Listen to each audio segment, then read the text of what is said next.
जय श्रीमन नारायण। आपके अपने YouTube चैनल आचार्य पंडित अजय शर्मा में बहुत बहुत स्वागत है। आइए आज आप सुनेंगे विष्णु पुराण के प्रथम अंश में 15वें अध्याय की कथा। अगर आपने पिछले अध्याय की कथा अभी तक नहीं सुनी है तो कृपा करके अवश्य सुनें। हमारे YouTube चैनल पर विष्णु पुराण के नाम से प्लेलिस्ट तैयार कर दी गई है, वहां आपको संपूर्ण अध्यायों की कथा सुनने को मिल जाएगी। विष्णु पुराण के प्रथम अंश में 15वें अध्याय में प्रचेताओं का मारिसा नामक कन्या के साथ विवाह, दक्ष प्रजापति की उत्पत्ति एवं दक्ष की 60 कन्याओं के वंश का वर्णन किया गया है। आइए कथा प्रारंभ करते हैं। बोलिए विष्णु भगवान की जय, लक्ष्मी नारायण भगवान की जय।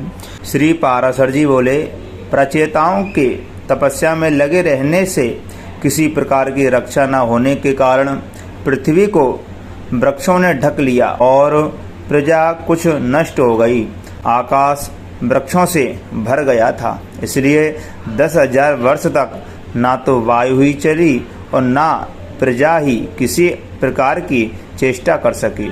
जल से निकलने पर उन वृक्षों को देखकर प्रचेतागण अति क्रोधित हुए और उन्होंने रोम पूर्वक अपने मुख से वायु और अग्नि को छोड़ा। वायु ने वृक्षों को उखाड़ कर सुखा दिया और प्रचंड अग्नि ने उन्हें जला दिया। इस प्रकार उस समय वहां वृक्षों का नाश होने लगा। तब वह भयंकर वृक्ष प्रलय देखकर थोड़े से वृक्षों के रह जाने पर उनके राजा सोम ने प्रजापति प्रचेताओं के पास जाकर के कहा, हे नृपतिगण, आप क्रोध शांत कीजिए और मैं जो कुछ कहता हूँ उसे ध्यानपूर्वक सुनिए। मैं वृक्षों के साथ आप लोगों की संधि करा दूंगा।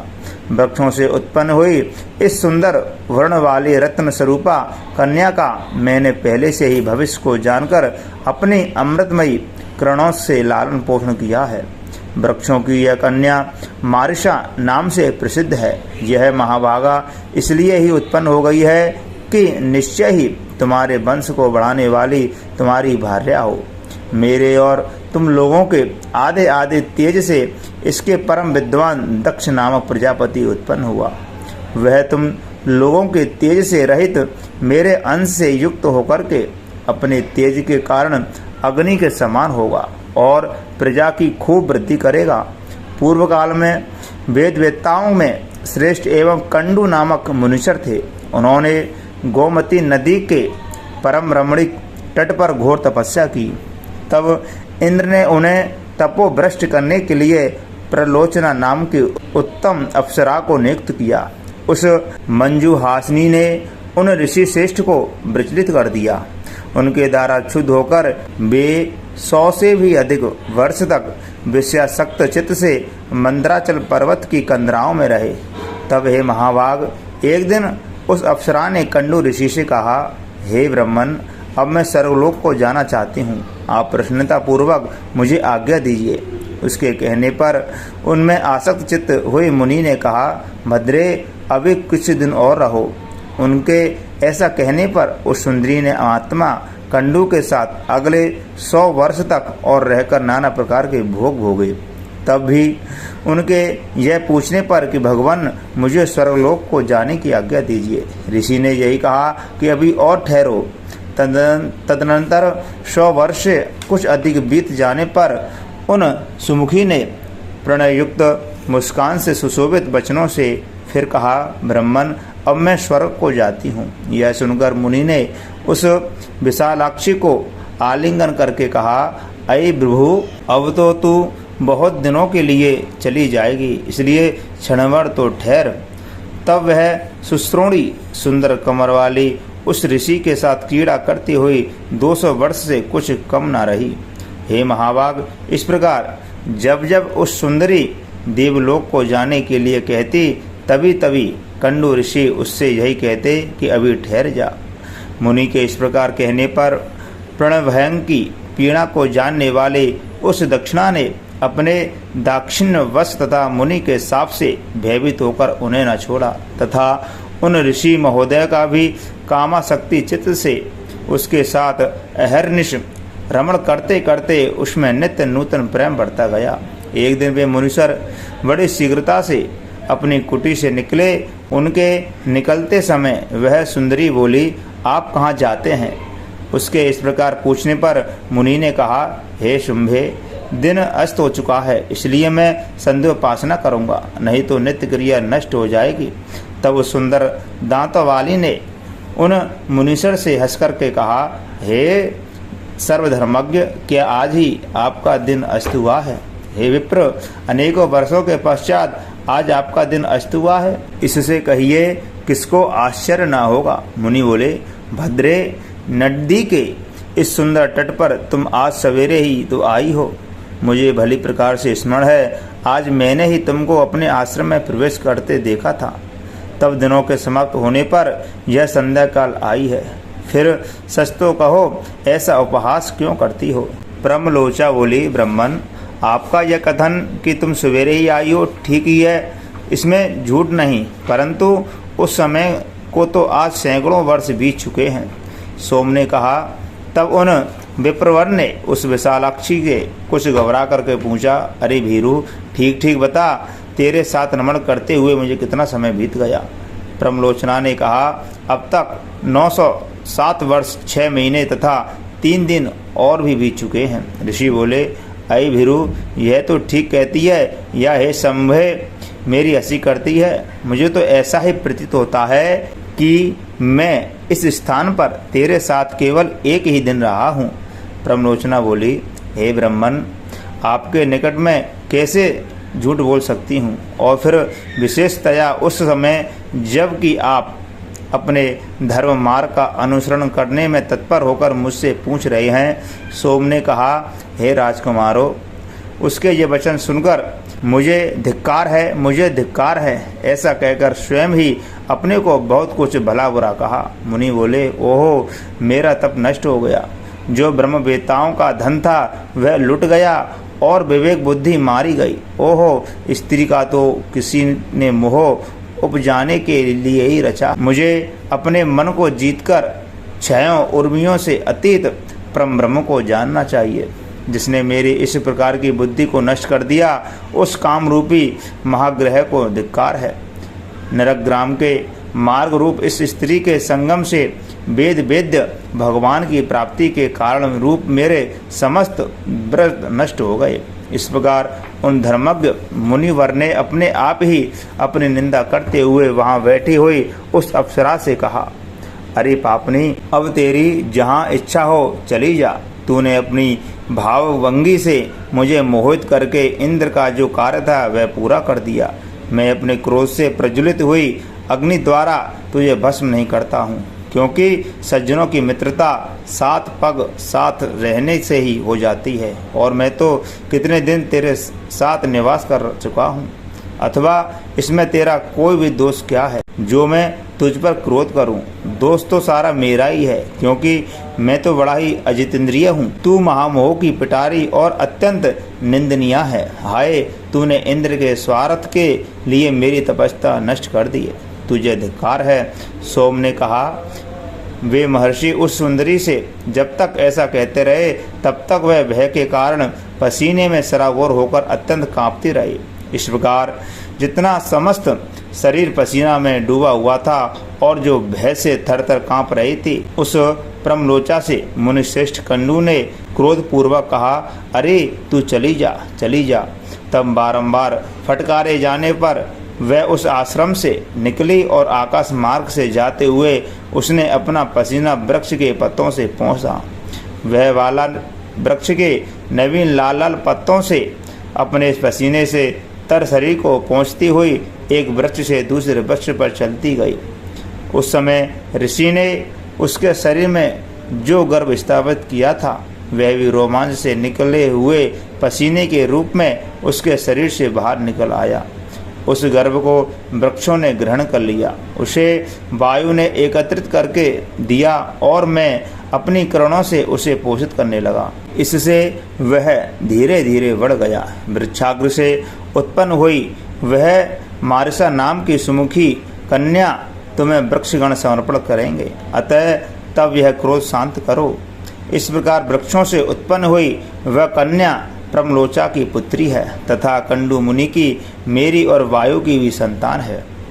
श्री पाराशर जी बोले, हे मैत्रेय, साधु श्रेष्ठ भगवान कंडू भी तप के क्षीण हो जाने से पुरुषोत्तम क्षेत्र नामक भगवान विष्णु की निवास भूमि को गए। और हे राजपुत्रों, वहाँ वे महायोगी एकनिष्ठ होकर एकाग्र चित्त से ब्रह्म सपार मंत्र का जप करते हुए ऊर्ध्वबाहु रहकर श्री विष्णु भगवान की आराधना करने लगे।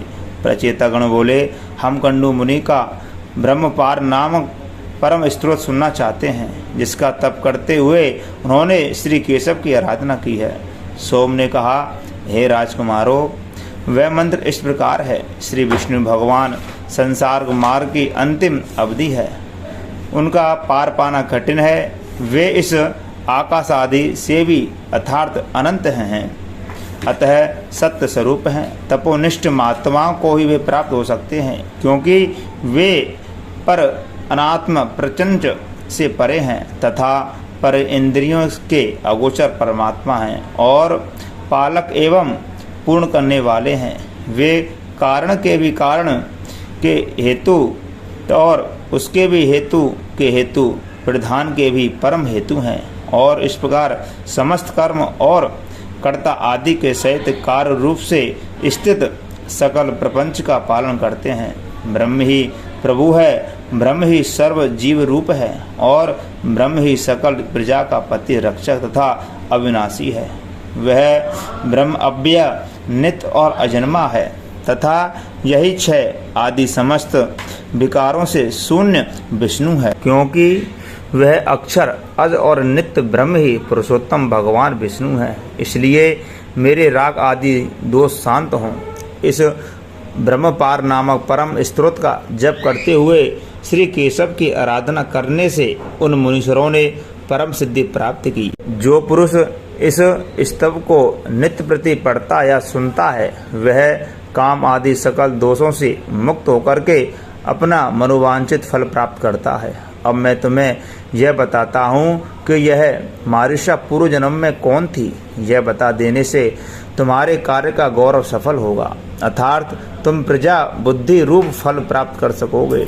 यह साध्वी अपने पूर्व जन्म में एक महारानी थी। पुत्रहीन अवस्था में ही पति के मर जाने पर इस महाभाग ने अपने भक्ति भाव से विष्णु भगवान को संतुष्ट किया। उसकी आराधना से प्रसन्न हो विष्णु भगवान ने प्रकट होकर के कहा, हे शुंभे भरमाग। तब इसने अपनी मनो अभिलाषा इस प्रकार कह सुनाई, भगवान, बाल विधवा होने के कारण मेरा जन्म व्यर्थ ही हुआ है। हे जगतपते, मैं ऐसी अर्धांगिनी हूँ, मैं ऐसी अभाग्नि हूँ कि फलहीन पुत्रहीन ही उत्पन्न हुई। अतः आपकी कृपा से जन्म जन्म में मेरे बड़े प्रशंसनीय पति हो और प्रजापति ब्रह्मा के समान पुत्र हो। और हे अधोदक्ष, आपके प्रसाद से मैं भी कुल शील अवस्था सत्य दाक्षिण्य शीघ्र कारिता असंविदायता उल्टा न कहना सत्य वृद्ध सेवा और कृतज्ञता आदि गुणों से तथा सुंदर रूप संपत्ति से संपन्न और सबको प्रिय लगने वाली अयोनिजा माता के गर्भ से जन्म लिए बिना ही उत्पन्न हों। सोम बोले, उसके ऐसा कहने पर वरदायक परमेश्वर देवादिदेव श्री ऋषिकेश ने प्रणाम के लिए झुकी हुई उस बाला को उठा करके कहा। भगवान बोले, तेरे एक ही जन्म में बड़े पराक्रमी और विख्यात कर्मवीर 10 पति होंगे। और हे सोमने, उसी समय तुझे प्रजापति के समान एक महावीरवान एवं अत्यंत बल विक्रम युक्त पुत्र भी प्राप्त होगा। वह इस संसार में इतने ही वंशों को चलाने वाला होगा और उसकी संतान संपूर्ण त्रिलोकी में फैल जाएगी। तथा तू भी मेरी कृपा से उदार पूर्वक गुण संपन्नता सुशीला और मनुष्यों के चित्त को प्रसन्न करने वाली अयोनिजा ही उत्पन्न होगी। हे राजपुत्रों, उस विशालाक्षी से ऐसा कहकर भगवान अंतर्धान हो गए और वहीं यह मारिसा के रूप से उत्पन्न हुई तुम्हारी पत्नी है। श्री पाराशर जी बोले, तब सोमदेव के कहने से प्रचेताओं ने अपना क्रोध शांत किया और उस मारिसा को वृक्षों से पत्नी रूप में ग्रहण किया। उन 10 प्रचेताओं से मारिसा के महाभाग दक्ष प्रजापति का जन्म हुआ, जो पहले ब्रह्मा जी से उत्पन्न हुए थे। हे महामते, उन महाभाग दक्ष ने ब्रह्मा जी की आज्ञा पालन करते हुए सर्ग रचना के लिए उद्यत होकर उनकी अपनी सृष्टि बढ़ाने तथा संतान उत्पन्न करने के लिए नीच ऊंच तथा द्विपद चतुष्पद आदि नाना प्रकार के जीवों को पुत्र रूप से उत्पन्न किया। प्रजापति दक्ष ने पहले मन से ही सृष्टि करके फिर स्त्रियों की उत्पत्ति की। उनमें से 10 धर्म को और 13 कश्यप को दी तथा काल परिवर्तन में नियुक्त 27 चंद्रमा को विवाह कर दी। उन्हीं से देवता, दैत्य, नाग, गौ, पक्षी, गंधर्व, अप्सरा और दानव आदि उत्पन्न हुए। हे मैत्रेय, दक्ष के समय से ही प्रजा का मैथुन स्त्री पुरुष संबंध द्वारा उत्पन्न होना आरंभ हुआ है। उससे पहले तो अत्यंत तपस्वी प्राचीन सिद्ध पुरुषों के तपोबल से उनके संकल्प दर्शन अथवा स्पर्श मात्र से ही प्रजा उत्पन्न होती थी। श्री मैत्रेय जी बोले, हे महामुने, मैंने तो सुना था कि दक्ष का जन्म ब्रह्मा जी के दाएं अंगूठे से हुआ था, फिर वे प्रचेताओं के पुत्र किस प्रकार हुए? हे ब्रह्मन, मेरे हृदय में यह बड़ा संदेह है कि सोमदेव के दोहित्र देवते होकर भी फिर वे उनके ससुर कैसे हुए? श्री पाराशर जी बोले, हे मैत्रेय, प्राणियों के उत्पत्ति और नाश निरंतर हुआ करते हैं। इस विषय में ऋषियों तथा अन्य दिव्य दृष्टि पुरुषों को कोई मोह नहीं होता। हे मुनिश्रेष्ठ, ये दक्षादि युग युग में होते हैं और फिर लीन हो जाते हैं। इसमें विद्वानों को किसी प्रकार का संदेह नहीं होता। हे द्विजोत्तमा, इनमें पहले किसी प्रकार की ज्येष्ठता अथवा कनिष्ठता भी नहीं थी। उस समय तप और प्रभाव ही उनकी ज्येष्ठता का कारण होता था। श्री मैत्रेय जी बोले, हे ब्राह्मण, आप मुझसे देव, दानव, गंधर्व, सर्प और राक्षसों की उत्पत्ति विस्तार पूर्वक कहिए। श्री पाराशर जी बोले, हे महामुने, स्वयंभू भगवान ब्रह्मा जी की ऐसी आज्ञा होने पर कि तुम प्रजा उत्पन्न करो। दक्ष ने पूर्व काल में जिस प्रकार प्राणियों की रचना की थी वह सुनो। उस समय पहले तो दक्ष ने ऋषि, गंधर्व, असुर और सर्प आदि मानसिक प्राणियों को ही उत्पन्न किया। इस प्रकार रचना करते हुए जब उनकी यह प्रजा और ना बढ़ी तो उन प्रजापति ने सृष्टि की वृद्धि के लिए मन में विचार करके मैथुन धर्म से नाना प्रकार की प्रजा उत्पन्न करने की इच्छा से वीरण प्रजापति की अति तपस्विनी और लोक धारणी पुत्री असिकनी से विवाह किया। तदनंतर वीरवान प्रजापति दक्ष ने स्वर्ग की वृद्धि के लिए वीरण सुता असिकनी से 5 सहस्त्र पुत्र उत्पन्न किए। उन्हें प्रजा वृद्धि के इच्छुक देखकर प्रियवादी देवर्षि नारद ने उनके निकट जाकर इस प्रकार कहा, हे महापराक्रमी हर्षगण, आप लोगों की ऐसी चेष्टा प्रतीत होती है कि आप प्रजा उत्पन्न करेंगे। सो मेरा यह कथन सुनो। खेत की बात है, तुम लोग अभी निरे अनभिज्ञ हो, क्योंकि तुम इस पृथ्वी का मध्य, ऊर्ध्व और अध कुछ भी नहीं जानते। फिर प्रजा की रचना किस प्रकार करोगे? देखो, तुम्हारी गति इस ब्रह्मांड में ऊपर नीचे और इधर उधर सब ओर अपरहित। अतः हे अज्ञानियों, तुम सब मिलकर इस पृथ्वी का अंत क्यों नहीं देखते? नारद जी के ये वचन सुनकर वे सब भिन्न भिन्न दिशाओं को चले गए और समुद्र में जाकर जिस प्रकार नदियां नहीं लौटती उसी प्रकार वे भी आज तक नहीं लौटे। हर अश्वों के इस प्रकार चले जाने पर प्रचेताओं के पुत्र दक्ष ने वैरुणी से 1000 पुत्र और उत्पन्न किए। वे सबला स्वगण भी प्रजा बढ़ाने के इच्छुक हुए, किंतु हे ब्राह्मण, उनसे नारद जी ने फिर वही पूर्वोक्त बात कह दी। तब वे सब आपस में एक दूसरे से कहने लगे, महामुनि, नारद जी आप बिल्कुल ठीक कहते हैं, हमको भी इसमें संदेह नहीं है। अपने भाइयों के मार्ग का भी अवलंबन करना चाहिए।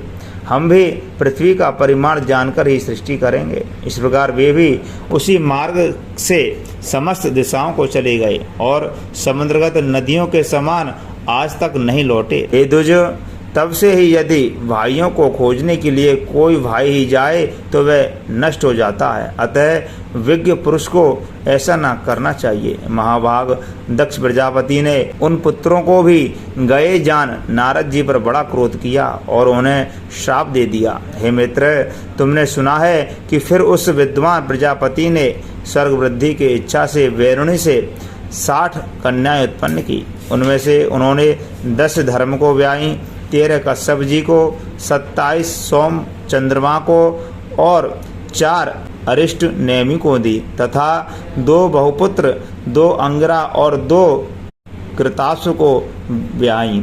अब उनके नाम सुनो: अरुंधति, वसु, यामी, लंबा, भानु, अरुणमति, संकल्पा, मुहूर्ता, साध्या और विश्वा। ये 10 धर्म की पत्नियां थीं। अब तुम उनके पुत्रों का विवरण सुनो। विश्वा के पुत्र विश्वदेवा थे, साध्या से साध्यगण हुए, मरुत्वती से मरुतवन और वसु से वसुगण हुए तथा भानु से भानु और मुहूर्ता से मुहूर्ताभिमानी देवगण हुए। लंबा से घोष, यामी से नागवीति तथा अरुंधति से समस्त पृथ्वी विषयक प्राणी हुए तथा संकल्पा से सर्वात्मक संकल्प की उत्पत्ति हुई। नाना प्रकार का वसु, तेज अथवा धन ही जिसका प्राण है, ऐसे ज्योति आदि जो 8 वसुगण विख्यात हैं। अब मैं उनके वंश का विस्तार बताता हूँ। उनके नाम आप, ध्रुव, सोम, धर्म, अनिल, अनल, प्रत्युष और प्रभाव कहे जाते हैं। आपके पुत्र वेरतंड, श्रम, शांत और ध्वनि हुए तथा ध्रुव के पुत्र लोक संगारक भगवान काल हुए। भगवान वर्चा सोम के पुत्र थे, जिनसे पुरुष वर्चस्वी तेजस्वी हो गया था और धर्म के उनकी भार्या मनोहरा से द्रविण, हूत और हव्यवह तथा शिशिर, प्राण और वरुण नामक पुत्र उत्पन्न हुए। अनिल की पत्नी शिवा थी, जिससे अनिल के मनोजव और अभिज्ञात गति ये 2 पुत्र हुए।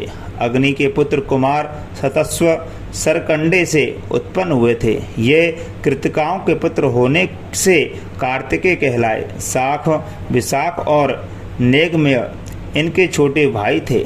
देवल नामक ऋषियों को प्रत्युषा का पुत्र कहा जाता है। इन देवल के 2 भी क्षमाशील और मनीषी पुत्र हुए। बृहस्पति जी की बहन वरस्त्री जो ब्रह्मचारिणी और सिद्ध योगिनी थी तथा अनासक्त भाव से समस्त भूमंडल में विचरती थी। 8वें वसु प्रभा की भार्या हुई। उसमें सहस्त्रों शिल्पों के कर्ता और देवताओं के शिल्पी महाभाग प्रजापति विश्वकर्मा का जन्म हुआ, जो समस्त शिल्पकारों में श्रेष्ठ और सब प्रकार के आभूषण बनाने वाले हुए तथा जिन्होंने देवताओं के संपूर्ण विमानों की रचना की और जिन महात्मा की आविष्कृता शिल्प विद्या के आश्रय से बहुत से मनुष्य जीवन निर्वाह करते हैं। उन विश्वकर्मा के 4 पुत्र थे। उनके नाम सुनो। वे अजयकपाद, अहिर्बुध्न, त्वष्टा और परम पुरुषार्थी रुद्र थे। उनमें से त्वष्टा के पुत्र महातपस्वी विश्वदेव थे। हे महामुने, हर, बहुरूप, त्र्यंबक, अपराजित, वृषकपि, शंभु, करदपि, रेवत, मृग, व्याध, सर्व और कपाली ये त्रिलोकी के अधीश्वर 11 रुद्र कहे गए हैं। ऐसे सैकड़ों महातेजस्वी एकादश रुद्र प्रसिद्ध हैं, जो दक्ष कन्याएं कश्यप जी की स्त्रियां हुई। उनके नाम सुनो। वे नाम हैं अदिति, दिति, दनु, अरिष्टा, सुरसा, सखा, खसा, सुरभि, विनता, ताम्रा, क्रोधवसा, इरा, कद्रु और मुनि थी। हे धर्मज्ञ, अब तुम उनकी संतान का विवरण श्रवण करो।